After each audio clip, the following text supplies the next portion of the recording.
सोचिए, आप एक शांत झील के किनारे खड़े हैं।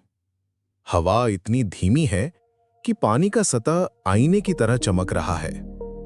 अचानक आप एक कंकड़ उठाते हैं और झील में फेंकते हैं।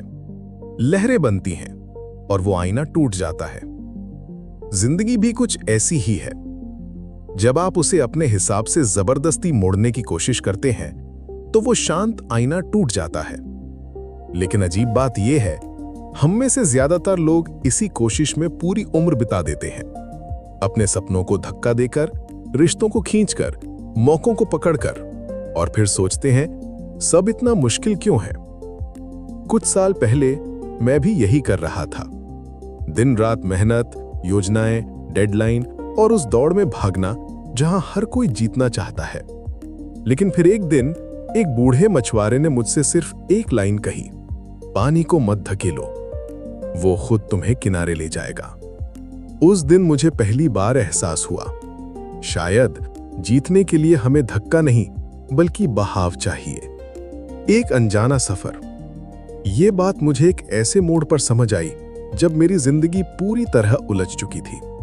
मेरी कंपनी डूबने की कगार पर थी, मेरे रिश्ते टूट चुके थे और मेरे पास सिर्फ एक सवाल था, मैं इतना धक्का क्यों दे रहा हूं और फिर भी कुछ हो क्यों नहीं रहा।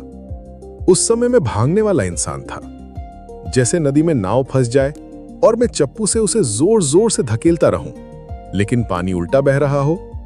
एक रात थककर मैं समुद्र किनारे जा बैठा। लहरों की आवाज सुनते सुनते नींद सी आने लगी। वहीं मुझे एक बूढ़ा मछुआरा मिला, चेहरा झुर्रियों से भरा, आंखों में सुकून और हाथ में पुरानी लकड़ी की नाव। वो बोला, तुम्हें पता है नाव को आगे बढ़ाने का सबसे आसान तरीका क्या है? मैंने कहा, तेज चप्पू चलाना। वो मुस्कुराया, नहीं, सही दिशा में सही वक्त पर और कभी-कभी चप्पू छोड़ देना। जिंदगी का बहाव। उसने समझाया, पानी को तुम मजबूर नहीं कर सकते। अगर तुम उल्टी दिशा में तैरोगे तो सिर्फ थकोगे, लेकिन अगर पानी के साथ बहोगे तो बिना थके भी बहुत दूर पहुंच जाओगे। ये सुनकर मैंने महसूस किया, हम अपनी जिंदगी में भी यही करते हैं। हम मौके आने से पहले उन्हें पकड़ने की कोशिश करते हैं। हम लोगों को बदलने की कोशिश करते हैं जो बदलना नहीं चाहते। हम हालात को धकेलते हैं और फिर थककर कहते हैं, जिंदगी आसान नहीं है। असल में मुश्किल जिंदगी नहीं है, मुश्किल हमारी जिद है। पहला सबक, इंतजार की ताकत। मछुआरे ने कहा, हर लहर का अपना वक्त होता है। अगर तुम छोटी लहर पकड़ोगे तो वो तुम्हें दूर नहीं ले जाएगी, लेकिन अगर बड़ी लहर का इंतजार करोगे तो बस खड़े रहो और वो तुम्हें किनारे तक पहुंचा देगी। ये बात मेरे दिल में उतर गई, क्योंकि मैंने देखा था कितनी बार मैं जल्दबाजी में फैसले लेता रहा। बिजनेस में गलत साझेदारी, रिश्तों में गलत लोग, क्योंकि मैं इंतजार नहीं कर पाता था। हम सोचते हैं कि कंट्रोल मतलब ताकत, लेकिन असली ताकत है छोड़ देना और देखना कि चीजें कैसे अपने सही समय पर आती हैं। दूसरा सबक, मजबूरी का अंत। कुछ दिनों बाद मैंने अपने बिजनेस में ये नियम अपनाना शुरू किया। जहां पहले मैं हर प्रोजेक्ट को जबरदस्ती आगे बढ़ाने की कोशिश करता था, अब मैंने तय किया, अगर चीजें नहीं बन रही तो उन्हें रोक दूंगा। और कमाल ये हुआ कि जिन डील्स को मैं छोड़ देता, कुछ हफ्तों बाद वही क्लाइंट्स खुद वापस आकर कहते, अब हम तैयार हैं। यानी जो पहले मेरी ताकत छीन रहे थे, अब वही मेरे पास बहकर आ रहे थे। तीसरा सबक, फ्लो में जीना। मछुआरे ने एक दिन कहा, तुमने देखा है जब मछली जाल में फंसती है तो वो जितना ज्यादा छटपटाती है उतनी जल्दी थककर हार जाती है, लेकिन जो मछली शांति से रहती है वो अक्सर निकल भी जाती है। ये बात मेरे लिए जिंदगी का तीसरा सबक बनी। फ्लो में रहना मतलब हालात के साथ इतना घुल जाना कि वो तुम्हें रोक ना सके। उस वक्त मुझे लग रहा था कि मैंने कोई प्राचीन रहस्य खोल लिया है, लेकिन असली इम्तिहान अभी बाकी था। और वो इम्तिहान आया एक ऐसे तूफान के रूप में जिसने मुझे मेरी सोच के आखिरी छोर तक पहुंचा दिया। यहां से कहानी बिना टूटे पार्ट 2 में ट्रांजिशन करेगी। रात का आसमान काला पड़ चुका था। समुद्र में लहरें अब शांत नहीं थीं, बल्कि किसी अनजाने गुस्से में उफन रही थी। हवा में एक अजीब सी गंध थी, नमी, नमक और डर की। और फिर मैंने देखा दूर क्षितिज पर एक विशाल लहर उठ रही थी, इतनी ऊंची कि लगा जैसे आसमान को छू लेगी।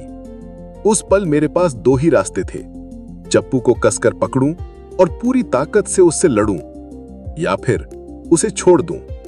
तूफान के बीच का फैसला। मछुआरे की वो आवाज मेरे कानों में गूंज रही थी, पानी को मत धकेलो, वो खुद तुम्हें किनारे ले जाएगा।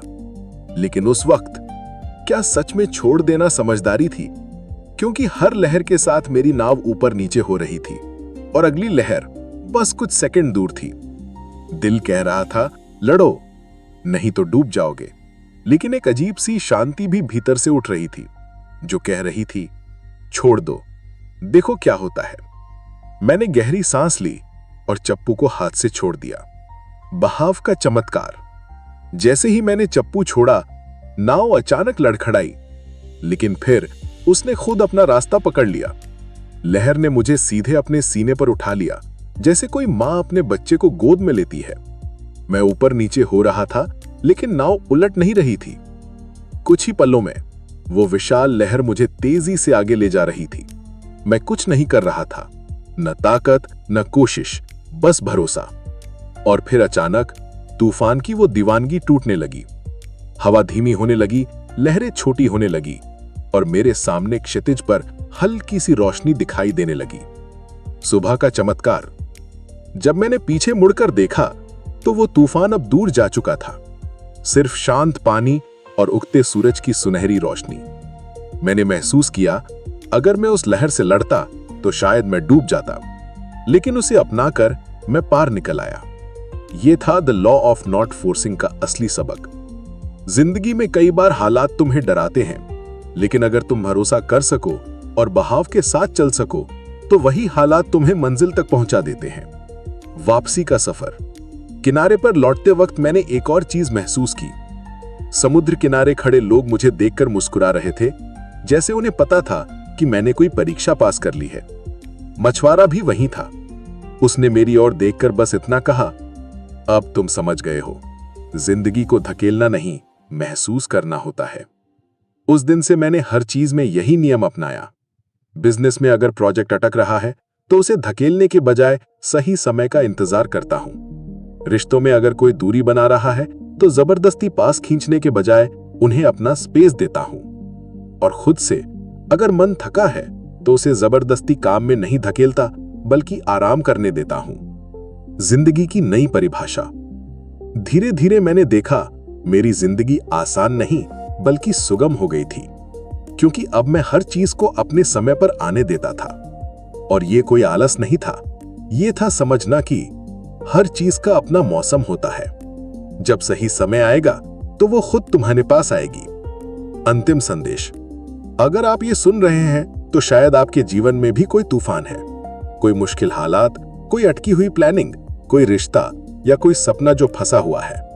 शायद आप महीनों या सालों से उसे धकेल रहे हैं, लेकिन आज एक बार उस चप्पू को छोड़कर देखिए। हो सकता है लहर आपको डुबोने नहीं बल्कि किनारे तक ले जाने आई हो, क्योंकि सच्चाई ये है, जिंदगी बहने के लिए बनी है और हम बस उसके यात्री हैं।